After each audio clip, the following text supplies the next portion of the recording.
Hi நண்பர்களே! இந்த வீடியோவ start பண்றதுக்கு முன்னாடி, கொஞ்ச நாளாவே நம்மளால சரியா வீடியோ போட முடியல. ஒரு சில பெர்சனல் வொர்க்ஸ்னால இந்த மாரி பண்ண முடியல. அதுக்காக நான் மன்னிப்பு கேட்டுக்கிறேன். அது மட்டும் இல்லாம, நம்மளுடைய சேனல் பார்த்தீங்க அப்டின்னா, ஒரு 2 டேஸ் பிஃபோர் வந்து 1000 சப்ஸ்கிரைபர்ஸ வந்து ரீச் பண்ணியிருக்கோம். அதற்காக நம்மளுடைய சப்ஸ்கிரைபர்ஸ்க்கு நான் ரொம்ப நன்றி சொல்லிக்கிறேன். ஏன்னா, உங்களோட சப்போர்ட் இல்லாம இந்த அளவுக்கு நம்மளுடைய சேனல் குரோ ஆகியிருக்க முடியாது. ஸோ அப்கமிங் டேஸ்ல நான் வந்து நெறையா லேட்டஸ்ட் வீடியோஸ போடுறதுக்கு ட்ரை பண்றேன். ஸோ வாங்க வெயிட் பண்ணாம நம்ம முதல்ல வீடியோக்குள்ள போகலாம்.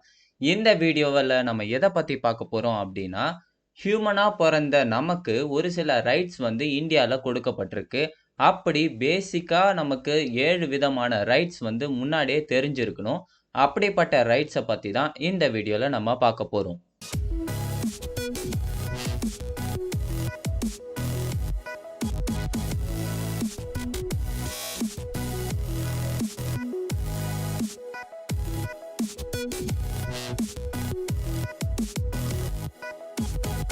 நம்ம முதல்ல பார்க்க போற ரைட் என்ன அப்படின்னா, த ரைட் டூ லைஃப்.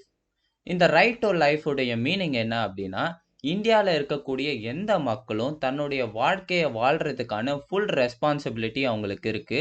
அதே மாரி நம்ம கவர்ன்மெண்ட் தான் நம்மளுடைய பாதுகாப்புக்கும், நம்மளுடைய ஹியூமன் ரைட்ஸ வந்து புரொடெக்ட் பண்றதுக்கான ஒரு பேசிக்கான ரெஸ்பான்சிபிலிட்டியும் நம்மளுடைய கவர்ன்மென்ட்க்கு கொடுக்கப்பட்டிருக்கு. அதுதான் நம்மளுடைய முதல் ரைட். 2வது ரைட் என்ன அப்படின்னு பார்த்தீங்க அப்படின்னா, "the right to freedom from torture" அப்படின்னு சொல்றாங்க. இந்த ரைட்டுக்கு மீனிங் என்ன அப்படின்னா, இந்தியால இருக்கக்கூடிய எந்த மனுஷனையும் துன்புறுத்துறதுக்கோ, இல்ல அவனுடைய அனுமதி இல்லாம அவன பனிஷ் பண்றதுக்கோ எந்த விதமான சட்டமும் கிடையாது. அதே மாரி சட்டத்துக்கு உட்பட்டு வரக்கூடிய பனிஷ்மென்ட்ஸ் வேற. சட்டத்துக்கு உட்படாம வரக்கூடிய எந்த பனிஷ்மென்ட்ஸும் இந்தியால அலோவ்ட் கிடையாது. அதுக்கான ரைட்டும் எந்த ஹியூமனுக்கும் கொடுக்கப்படல. நம்ம பார்க்க போற 3வது ரைட் என்ன அப்படின்னா, the right to equal treatment. இந்த ரைட் வந்து இந்தியால அதிகமா வந்து நம்ம தெரிஞ்சுக்க வேண்டிய ஒரு ரைட். அதாவது என்ன அப்படின்னா, ஒரு நிறத்த சம்பந்தப்பட்டோ, இல்ல ஒரு ஜாதிய சம்பந்தப்பட்டோ, இல்ல ஒரு மதத்த சம்பந்தப்பட்டோ, இல்ல ஆணோ, பெண்ணோ இப்படி யாரா இருந்தாலும் எல்லாருக்கும் இந்தியால ஒரே ரைட்ஸ் தான் இருக்கு. அந்த ரைட்ஸ் வந்து ஒவ்வொருவருக்கும் ஒண்ணொண்ணு மாறுறது கிடையாது. எல்லாருக்குமே ஈக்குவல் ரைட்ஸ் வந்து நம்ம இந்தியால உண்டு. நம்ம 4வதா பார்க்க போற ரைட் என்ன அப்படின்னா, the right to marry. So இந்த ரைட்டுக்கான மீனிங் நெறைய பேருக்கு ஏற்கனவே தெரிஞ்சிருக்கும். ஒரு பர்ட்டிகுலர் லீகல் ஏஜ் வந்தக்கப்புறம், அவங்களுடைய லைஃப் பார்ட்னர சூஸ் பண்றதுக்கான எல்லா ரைட்ஸுமே வந்து ஒரு இண்டிவிஜுவலுக்கு உண்டு. இது வந்து ஒரு கம்பல்ஷன்னாலயோ, இல்ல அப்பா, அம்மா சொல்றாங்க அப்படின்றதுனாலயோ கிடையாது. நம்ம இந்தியால ஒரு லீகல் ஏஜ வந்து ஒரு இண்டிவிஜுவல் வந்து ரீச் பண்ணிட்டாலே, அவங்களுக்கு மேரி பண்ணக்கூடிய, இல்ல லைஃப் பார்ட்னர சூஸ் பண்ணக்கூடிய எல்லா ரெஸ்பான்சிபிலிட்டீஸும் உண்டு. அந்த ரைட்டும் உண்டு. நம்ம 5வதா பார்க்க போற ரைட் என்ன அப்படின்னா, the right to freedom of thought, opinion and expression.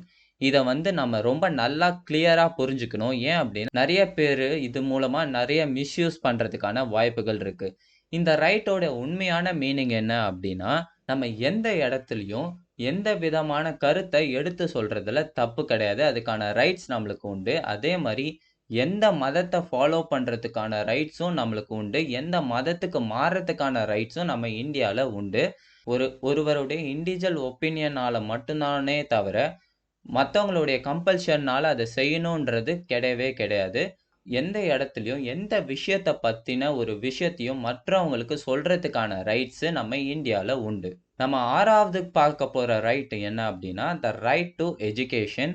இது வந்து சின்ன பசங்களுக்கு ரொம்பவே வந்து ஒரு ஹெல்ப்ஃபுல்லான ஒரு ரைட்டா இருக்கு. அதாவது என்ன அப்படின்னா, இந்தியால இருக்கக்கூடிய எந்த குழந்தைகளும் தன்னுடைய எலிமெண்டரி ஸ்கூல்ல படிச்சு முடிக்கிறதுக்கான எல்லா ஃபீஸுமே வந்து ஃப்ரீயா தான் இருக்கணும் அப்படின்னு சொல்லிட்டு யுனைட்டட் நேஷன்ஸ்ல இருக்கக்கூடிய யுடிஹெச்ஆர் அப்படின்னு சொல்லக்கூடிய ஒரு டாக்குமெண்ட்ல குடுத்திருக்கிறாங்க. மேபி இது வந்து நம்மளுடைய ஒவ்வொரு ஸ்டேட்ஸ்க்கு தகுந்த மாரி ஒரு சில சேஞ்சஸ் வரும். ஆனா, முக்கியமா நம்ம தமிழ்நாட்டு கவர்ன்மென்ட்ல இந்த மாரி நெறையா வந்து சப்சிடரீஸ் வந்து கவர்ன்மெண்ட்ஸ் தராங்க. அதுக்காக நம்ம உண்மையிலே வந்து ரொம்ப பெருமைப்பட்டுருக்கணும். ஸோ எல்லா பசங்களுமே படிக்கணும் அப்படின்றது தான் இந்த ரைட் டூ எஜுகேஷன் அப்படின்றது. நெக்ஸ்ட் நம்ம பார்க்க போற விஷயம் என்ன அப்படின்னா, the right to social service. இது வந்து ரொம்பவே ஒரு முக்கியமான ரைட்டா வந்து நம்ம இந்தியால இருக்கு. அதாவது என்ன அப்படின்னா, இந்தியால இருக்கக்கூடிய எல்லா மக்களுக்கு தேவையான அத்தியாவசிய தேவைகள் எல்லாமே வந்து கிடைக்குதா அப்படின்றத கவர்மெண்ட் வந்து செக் பண்ணணும். அதே மாரி அவங்களுக்கு ஒரு வேள ஏதோ அவங்க வந்து போடுறதுக்கான உடைகள் இல்ல, இல்ல தங்கறதுக்கான வீடுகள் இல்ல, உணவு இல்ல, தண்ணி இல்ல அப்படின்ற நேரத்துல, அவங்க போய் கவர்மெண்ட் கிட்ட கேட்டு அந்த அத்தியாவசிய தேவைகள அவங்க பெற்றுக்கொள்றதுக்கான ரைட்ஸ் வந்து நம்மளுடைய இந்தியால இருக்கு. ஓகே நண்பர்களே, இந்த வீடியோவ முடிக்கிறதுக்கு முன்னாடி நான் உங்ககிட்ட ஒரு கொஸ்டின கேட்கணும்னு நெனைக்கிறேன்.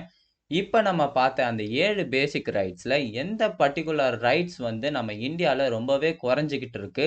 எந்த பர்ட்டிகுலர் ரைட்ஸ் வந்து இந்தியால உறுதியா இருக்கு அப்படின்னு சொல்லிட்டு நீங்க நினைக்கிறீங்க அப்படின்றத கமெண்ட் செக்ஷன்ல நீங்க அத மத்தவங்களுக்கும் தெரிவுபடுத்துங்க. இதன் மூலமா இந்த வீடியோவ உங்க ஃபிரெண்ட்ஸுக்கும் ஷேர் பண்ணி, நம்மளுடைய ரைட்ஸ நம்ம கிட்ட இருந்து எடுத்துக்கொள்ளாதபடி நம்ம பார்த்துக்கிறதுக்கு நம்ம ட்ரை பண்ணுவோம். ஓகே நண்பர்களே, இதே மாரி இன்னும் நெறைய வீடியோஸோட உங்கள அடுத்த வீடியோல நான் சந்திக்கிறேன். Thank you.